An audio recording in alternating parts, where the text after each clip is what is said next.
श्रीमद् भगवद गीता अध्याय 2 सांख्य योग ज्ञान का मार्ग। अपने दुख और निराशा का सामना करने में असमर्थ अर्जुन श्री कृष्ण के सम्मुख समर्पण कर उनके मार्गदर्शन का अनुरोध करता है। मेरी प्रकृति दुर्बलता से पराजित हो गई है। मेरा मन दुविधा में है कि मुझे क्या करना चाहिए। मैं विनती करता हूं, मुझे अपना शिष्य स्वीकार करें। मैं आत्मसमर्पण करता हूं, मुझे वो मार्ग दिखाइए जो मेरे लिए उचित हो। अर्जुन श्री कृष्ण से कहते हैं। श्री कृष्ण ने, जो करुणापूर्वक अर्जुन को सुन रहे थे, मुस्कुराते हुए कहा, हे अर्जुन, इस विषम परिस्थिति में तुम्हें ये मोह क्यों हुआ? क्योंकि ऐसा आचरण आर्य पुरुषों को शोभा नहीं देता। इससे न तो तुझे स्वर्ग की प्राप्ति होगी और न ही यश मिलने वाला है। वे संकेत करते हैं कि अर्जुन के गहन रूप से व्यथित मन ने उसके विवेक का हरण कर लिया है। वे उज्ज्वलपन से कर्म का सिद्धांत बताते हैं। एक योद्धा होने के नाते अपने धर्म की उपेक्षा करना उसके लिए निंदा और अपयश का कारण बनेगा और साथ ही उसे आत्मबोध के आनंद का अनुभव करने में अयोग्य बनाएगा। दूसरे अध्याय में सांख्य योग या ज्ञान मार्ग गीता का सार है। सांख्य दर्शन पुरातन भारतीय दर्शन शास्त्रों में से एक है, जिसे कपिल ऋषि ने स्थापित किया था। संस्कृत का सांख्य शब्द संख्या से संबंधित है। सांख्य दर्शन के अनुसार ब्रह्मांड में दो वास्तविकताएं हैं, शुद्ध चेतना यानी कि पुरुष और पदार्थ जगत यानी कि प्रकृति। जीवन की अवस्था में जीव कामना के माध्यम से प्रकृति संबद्ध है। मुक्ति इस बंधन का अंत है। भगवान श्री कृष्ण यद्यपि आत्मज्ञान का संकेत करने के लिए सांख्य शब्द का प्रयोग करते हैं, वे आत्मज्ञान के मार्ग के साथ चुनौतीपूर्ण यात्रा में कई महत्वपूर्ण विषयों को स्पष्ट करते हैं।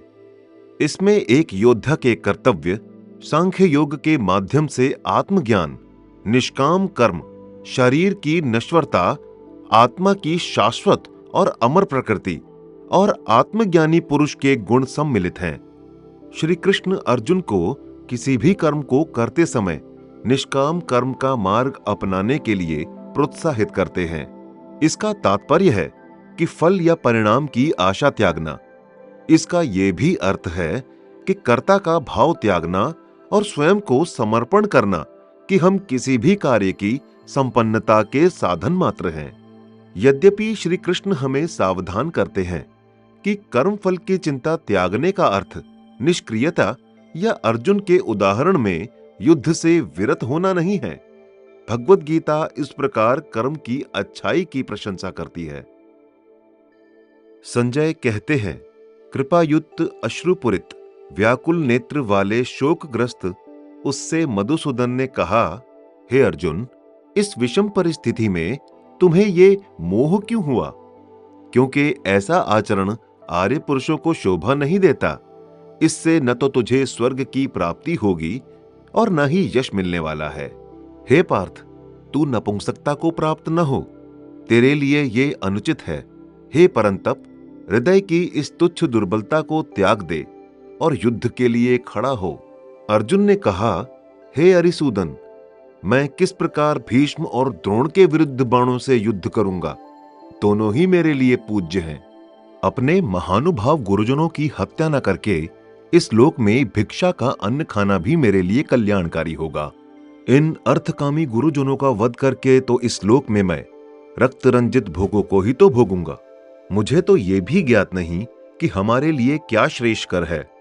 वे हमें जीतें या हम उन्हें जीतें, जिन्हें मारकर हम जीवित रहना नहीं चाहते, वही धृतराष्ट्र के पुत्र युद्ध भूमि में खड़े हैं। कायरता रूपी दोष के कारण मेरा स्वभाव नष्ट हो गया है। धर्म के प्रति भ्रमित हुए मन से मैं आपसे जानना चाहता हूं कि जो मेरे लिए निश्चित रूप से कल्याणकारी हो, वही मुझे बताइए। मैं आपकी शरण में हूं, मुझे उपदेश दीजिए। क्योंकि सारी पृथ्वी का शत्रुहीन और धन धान्य से संपन्न राज्य तथा देवगणों पर आधिपत्य पाकर भी मुझे वो साधन नहीं दिखता जो मेरी इंद्रियों को सुखाने वाले इस शोक का निवारण कर सके। संजय ने कहा। ऋषिकेश से ऐसा कहकर गुड़ाकेश परंतप ने मैं युद्ध नहीं करूंगा ये स्पष्ट कर दिया, फिर मौन हो गए। हे भारत, श्री कृष्ण ने दोनों सेनाओं के मध्य में स्थित शोक में डूबे हुए उस अर्जुन से मुस्कुराते हुए कहा, तू उनके लिए शोक करता है जो तुम्हारे द्वारा शोक करने के योग्य ही नहीं और बुद्धिजनों जैसे वचन बोलता है, किंतु पंडित जन ऐसे लोगों के लिए कभी शोक नहीं करते जो प्राण त्याग चुके हैं अथवा जिनके प्राण जाने शेष हैं। जीवात्मा जिस प्रकार शरीर में बाल्यावस्था, युवावस्था, वृद्धावस्था के विभिन्न रूपों को पार करती है, उसी भांति मृत्यु के बाद जीवात्मा अन्य शरीर को धारण करती है। ज्ञानी धीर पुरुष इससे विचलित नहीं होते। सर्दी, गर्मी, सुख दुख आदि इंद्रिय और उनके विषयों के संयोग द्वारा उत्पन्न और अंत होते हैं और अनित्य हैं। अतः हे भारत, तू इन्हें सहन कर। हे अर्जुन, जो धीर मनुष्य सुख दुख को समान समझकर उनसे प्रभावित नहीं होता, वही धीर पुरुष मोक्ष के योग्य माना गया है। असत्य का कोई अस्तित्व नहीं होता और सत्य का अभाव नहीं होता। ज्ञानी जन दोनों को भली भांति जानते हैं। तू इस अविनाशी तत्व को जान जिससे ये संपूर्ण जगत दृश्य व्याप्त है। इस अविनाशी को कोई शक्ति नष्ट नहीं कर सकती। प्रस्तुत शरीर में जीवात्मा अविनाशी और अबोधगम्य है, तब किसी शरीर की आत्मा का विनाश होगा। इसीलिए हे भारत, इस ज्ञान के साथ तू युद्ध कर। वो जो सोचता है कि वो एक हंता है, वो जो सोचता है कि वो मर गया है, इस प्रकार दोनों ही अज्ञानी हैं। वास्तव में यहां न कोई विनाशी है और न किसी का विनाश है। आत्मा न तो जन्म लेती है और न कभी मरती है, तथा एक बार उत्पन्न होकर भी पुनः होगी भी नहीं। आत्मा तो अजन्मा, नित्य, शाश्वत और पुरातन है। शरीर के नाश होने पर भी इसका नाश नहीं होता। हे पार्थ, जो आत्मा को नित्य, अविनाशी, अजन्मा और अव्यय रूप में जानता है, वो किसी को किसी भांति मार सकता है अथवा मरवा सकता है। जिस प्रकार मनुष्य जीर्ण शीर्ण वस्त्रों को त्याग कर नूतन वस्त्र धारण करता है, उसी प्रकार आत्मा पुराने शरीर को त्याग कर नया शरीर धारण करती है। आत्मा को शस्त्र काट नहीं सकते, अग्नि जला नहीं सकती, जल गीला नहीं कर सकता और न ही पवन उसे सुखा सकती। इस आत्मा को न तो छेदा जा सकता है, न जलाया जा सकता है, न गीला किया जा सकता है और न ही सुखाया जा सकता है। ये नित्य, सर्वव्यापी, अविकारी, अचल और स्थिर रहने वाला सनातन है। आत्मा को अव्यक्त, अचिंत्य, निर्विकार कहा गया है। अतः ऐसा जानकर तुझे शरीर के लिए शोक नहीं करना चाहिए। हे महाबाहु, यदि तू इस प्रकार मानता है कि आत्मा सदा जन्म लेती है, सदा मरती है, तब भी ऐसा मानने के लिए शोक का कोई कारण नहीं है। जिसने जन्म लिया है उसकी मृत्यु हुई, जिसकी मृत्यु हुई उसका जन्म निश्चित है। इसीलिए जो अटल है उसका शोक करना तेरे लिए उचित नहीं। हे भरतवंशी, संसार के सभी प्राणी जन्म से पूर्व अव्यक्त थे, मृत्यु के बाद भी अव्यक्त हो जाते हैं। बस मध्य की स्थिति व्यक्त है। अतः इसमें शोक का क्या कारण है? कुछ लोग इस आत्मा को आश्चर्य से देखते हैं, कुछ अन्य महापुरुष इस आत्मा का आश्चर्य से वर्णन करते हैं। कोई तो इसका अचरज से श्रवण करते हैं तथा कोई तो श्रवण करने पर भी नहीं समझ पाता। हे भारत, ये आत्मा सब शरीरों में नित्य है, अर्थात इसका वध नहीं किया जा सकता। इसीलिए किसी भी प्राणी के लिए तू शोक मत कर। इसीलिए तू स्वधर्म युद्ध करने में कोई संकोच न कर। अपने धर्म को देखकर भी भय करना तेरे लिए उचित नहीं है, क्योंकि क्षत्रिय के लिए युद्ध से बढ़कर श्रेयस्कर धर्म कुछ नहीं। हे पार्थ, वे क्षत्रिय धन्य हैं जिन्हें इस प्रकार के युद्ध का अवसर मिलता है। वस्तुतः ये तो स्वर्ग के खुले द्वार के समान है। यदि तू इस धर्ममय युद्ध से विमुख होगा, तब निश्चय ही निज धर्म और यश को खोकर पाप का भागी बनेगा।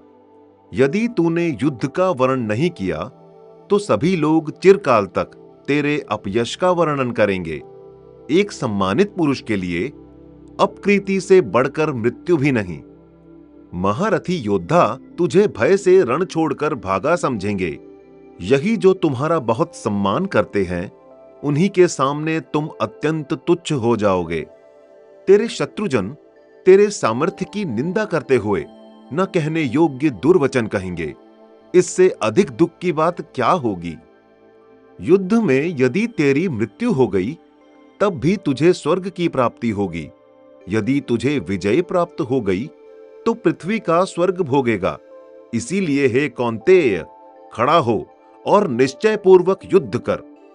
सुख दुख, लाभ हानि, जय पराजय को समान रूप से मानकर तू युद्ध के लिए तत्पर हो। ऐसा करने से तुझे युद्ध का पाप नहीं लगेगा। तुम्हें ये बुद्धि सांख्य योग के विषय में प्रदान की गई। अब इसे कर्म योग के विषय में सुन। हे पार्थ, इस बुद्धि से युक्त होकर तुम्हारे समस्त कर्म बंधन छूट जाएंगे। कर्मयोग रूपी धर्म पर किए गए प्रयास का नाश नहीं होता और न कोई विपरीत फल दोष लगता है।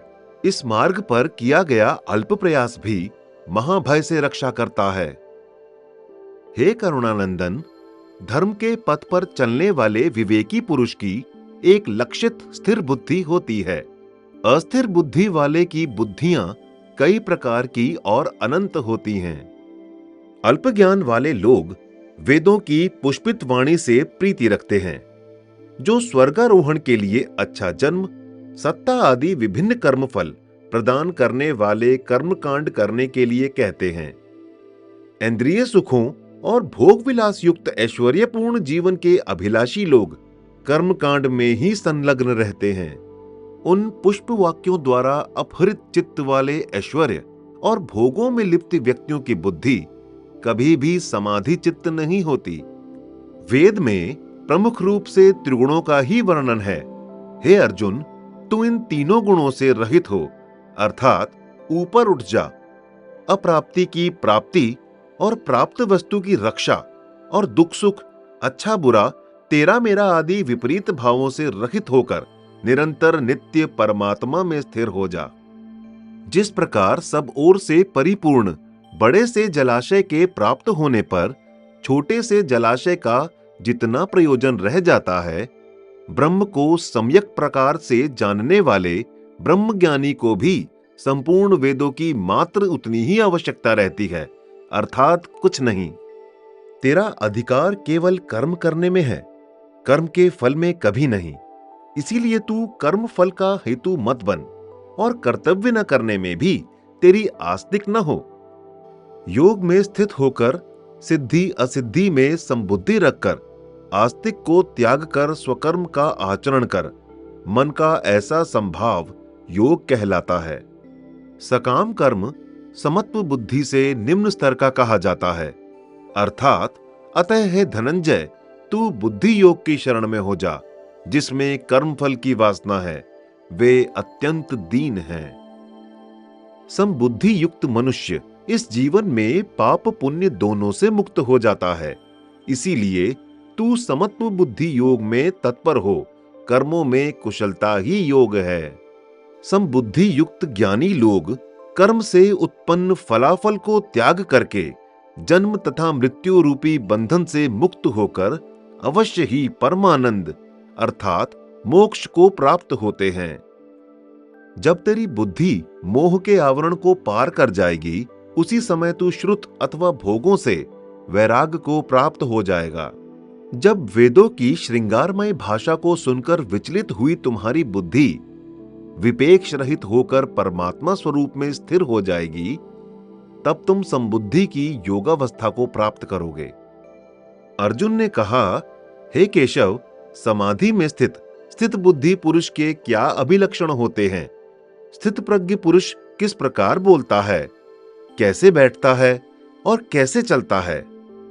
श्री भगवान ने कहा, हे पार्थ, जिस समय मनुष्य संपूर्ण मनोकामनाओं को त्याग कर आत्मा से आत्मा में ही संतोष रखता है, उस समय इसे स्थिर बुद्धि कहा जाता है। जो दुख पड़ने पर दुख से और सुख की प्राप्ति से उद्विग्न नहीं होता, सदैव निस्पृह रहता है तथा आस्तिक भय और क्रोध से मुक्त है, उसे ही स्थिर बुद्धि कहा जाता है।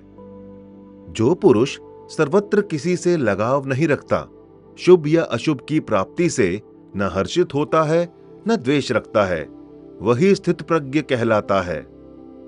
जिस प्रकार कछुआ अपने अंगों को समेट लेता है, उसी प्रकार जब ये कर्म योगी अपनी इंद्रियों को उनके विषयों से विमुख करता है, तब उसकी बुद्धि स्थिर होती है। इंद्रियों के विषयों से विमुख रहने वाले विषय तो निवृत्त हो जाते हैं, किंतु रस में उनकी आस्तिक बनी रहती है। उत्तम रस के साक्षात्कार के अनुभव से उसकी भी निवृत्ति हो जाती है और बुद्धि योग की प्राप्ति होती है। हे कौन्तेय, इंद्रियां अधिकतम बलवान तथा वेगवती हैं। ये किसी भी प्रयत्नशील प्रबुद्ध पुरुष जो उन्हें वश में करने का प्रयत्न कर रहा हो, उसके मन को विचलित कर देती हैं।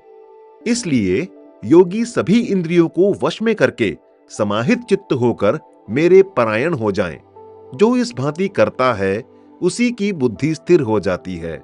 जो विषयों का चिंतन करते हैं, उससे उनकी उनमें आस्तिक हो जाती है। आस्तिक से काम और काम से क्रोध और क्रोध से मोह की उत्पत्ति हो जाती है। मोह से स्मृति भ्रम हो जाती है। स्मृति भ्रम से बुद्धि का पतन हो जाने से उसका अपनी स्थिति में पतन हो जाता है। राग देश से रहित हुई और संपूर्ण रूप से अपने अधीन की हुई इंद्रियों से विषयों का सेवन करते हुए भी वो सम्माहित चित्त वाला पुरुष मन में शांति प्राप्त करता है, जिससे उसके समस्त कलेशों की निवृत्ति हो जाती है। प्रसन्न चित्त होने से उसकी बुद्धि ईश्वर में शीघ्र ही स्थित हो जाती है। जो बुद्धि योग से युक्त नहीं है, अर्थात उसके मन और इंद्रियां वश में नहीं है और ना ही उसकी बुद्धि स्थिर रहती है, उस अस्थिर बुद्धि से शांति नहीं होती। अशांत चित्त को सुख कैसे मिलेगा? जब मन इंद्रियों पर केंद्रित होता है, तो जिस प्रकार जल में प्रचंड वायु नौका को भ्रमित कर देती है, उसी प्रकार मन विषयों में विचरती हुई इंद्रियों में से जिसका भी अनुगमन करता है, वही इंद्री उस अस्थिर बुद्धि वाले व्यक्ति की बुद्धि का हरण कर लेती है। अतः हे बाहु, जिसकी इंद्रियां सब प्रकार से अपने विषयों से दूर हटी रहती हैं, उसी की बुद्धि वास्तव में स्थिर है। एक सांसारिक मनुष्य के लिए पंच इंद्रियां उसे सांसारिक जीवन जीने के लिए उत्तेजित करती हैं और इंद्रिय सुखों के स्वप्न दिखाती हैं। अतः वो विभिन्न सुखभोग संबंधी कार्य करता है, जो कभी उसे प्रसन्न और कभी उदास करते हैं। निरंतर ऐसे कार्यों में लिप्त रहने वाले सांसारिक मनुष्य को ये दिन प्रतीत होता है, अपितु योगी के लिए ये महत्वहीन है और उसे ये रात प्रतीत होती है। आत्मनिरीक्षण करने वाले योगी आध्यात्मिक रूप से सतर्क रहता है और आत्मा के परमानंद में रहता है। वो सांसारिक कार्यों व आचार व्यवहार से अनासक्त रहता है और इस प्रकार अपने कर्मों के फल का त्याग करके वो ईश्वर की इच्छा पूर्ति में साधन बनता है। उसके कर्म गूढ़ होने के कारण सांसारिक मनुष्य की भौतिक इंद्रियों द्वारा ग्रहण न किए जा सकने के कारण उसे ये रात प्रतीत होती है। जिस प्रकार नदियों के निरंतर प्रवाह से भरते रहने पर भी सागर शांत अचल रहता है, इसी प्रकार स्थित प्रज्ञ संसार के सारे भोगों में अविच्छिन्न प्रवाह से विचलित नहीं होता। वही पुरुष शांति पा सकता है, भोग इच्छु नहीं। जो मनुष्य सभी कामनाओं अर्थात मैं और मेरा की भावना त्याग कर वासना और ममता से रहित है, ऐसा मिथ्या और अहंकार को छोड़ देने वाला व्यक्ति ही चित्त की सच्ची शांति पाता है। हे पार्थ, ये ब्रह्म प्राप्ति की स्थिति है। इस स्थिति को प्राप्त कर वो पुनः कभी मोहित नहीं होता। यदि अंतकाल में भी इस स्थिति में स्थिर हो जाए तो ब्रह्म निर्वाण को प्राप्त हो जाता है। इस प्रकार ओम तत्सत इन भगवन नमो के उच्चारण पूर्वक ब्रह्म विद्या और योग शास्त्र रूप श्रीमद् भगवद गीता उपनिषद में श्री कृष्ण और अर्जुन संवाद में सांख्य योग नामक दूसरा अध्याय पूर्ण हुआ।